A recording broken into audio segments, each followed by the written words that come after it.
What is the meaning of your life? Is it to suffer, to be happy, to be sad?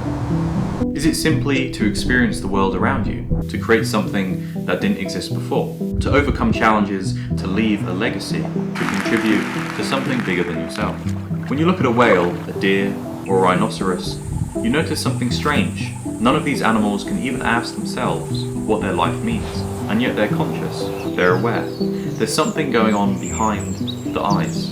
But here we are, evolved with a more complex brain, able to comprehend our own mortality, the vastness of the universe, and the fact that this world is just one of many.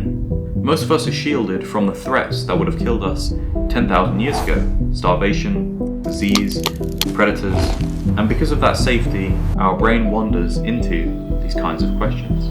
But before we try to dissect what the quest for meaning is, when was the first time a human asked, "Why am I here?"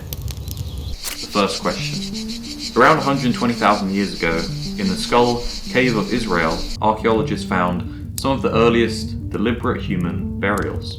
This may have been the moment humans first understood mortality. And once a human realizes death is real, a second question naturally follows. What am I supposed to do with the time I have left? What is the purpose behind it? Your body has a very clear purpose.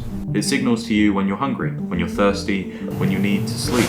Your heart beats automatically. Your lungs pull in air even when you're unconscious. All of this happens without your permission, a fully automated machine running beneath your awareness. But the strange part is, your body could do almost all of this without you, the observer. A tree grows from a seed to an oak through pure biology, no consciousness required. So why were you placed inside this machine? Because most of life feels simple. We see everything through cause and effect. You water a plant, the plant grows. You forget to water it, the plant wilts. You turn off a light, the room becomes dark. You touch ice, your hand feels cold. You were born into this world to do what? This is the question humanity has wrestled with, from that ancient tribe in the cave to Plato to every person who has ever truly woken up. Why do we search for an answer?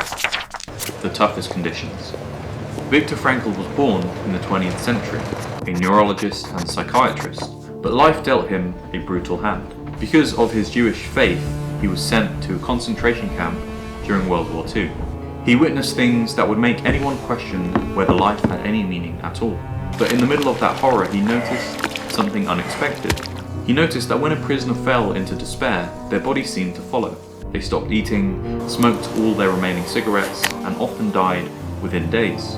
For someone who held onto a purpose, a loved one they hoped to see again, a piece of work they still wanted to finish, they endured conditions that should have killed them. He saw this pattern so many times, he eventually wrote a book about it, Man's Search for Meaning. He who has a why to live for can bear almost any how. Is your life meaningless? Did you come into this world with no inherent meaning? In the grand scheme of this planet, this solar system, this galaxy, this universe, do your actions matter at all? Perhaps not. Perhaps there is no God who placed you here for a divine purpose. If all of this is just a cosmic accident, then you're simply lucky to exist at all, free to chase whatever you want. But many who reach that conclusion fall into chaos, just like it did for Leo Tolstoy. After achieving massive success and fame, he chased every pleasure available to him, but eventually it all collapsed. In a confession, he wrote, "I had to come to a precipice and saw clearly that there was nothing ahead of me but destruction." Despite having everything a person could want, he felt despair, numbness, and an unbearable sense of meaninglessness. But then he noticed simpler people, peasants, farmers, labourers, living with far less than he had, seemed to suffer less. They had family, duty, work, faith, something beyond themselves to serve. The farmer farmed for the sake of farming. He didn't torment himself with the question why. Tolstoy eventually gave up alcohol, surrendered the copyrights to his books, and committed to a simpler, more grounded life. Even a man who had everything discovered that he had nothing without a why. And whether your life has any inherent meaning, or one you must create yourself, a life without any meaning at all is often the most unbearable. Where do you start? It's estimated we think around 6,000 to 7,000 thoughts a day. Some of them are useful, most of them are just noise. But there's one category of thought that always cuts through that noise. It's intuition. Intuition is the compass. We don't know why it points where it does, but intuition rarely chooses the easy road. It usually directs you towards something uncertain, a path filled with obstacles, setbacks, and the real possibility of failure. A dark road, but one that means something. And if you follow it, if you let your curiosity pull you forward despite the challenges you imagine ahead, it tends to give you something in return. And the only way to discover it is to actually step into it. As Joseph Campbell said, the cave you fear to enter holds the treasure that you seek. So whatever that call to adventure is, it is up to you and you alone to decide to follow it.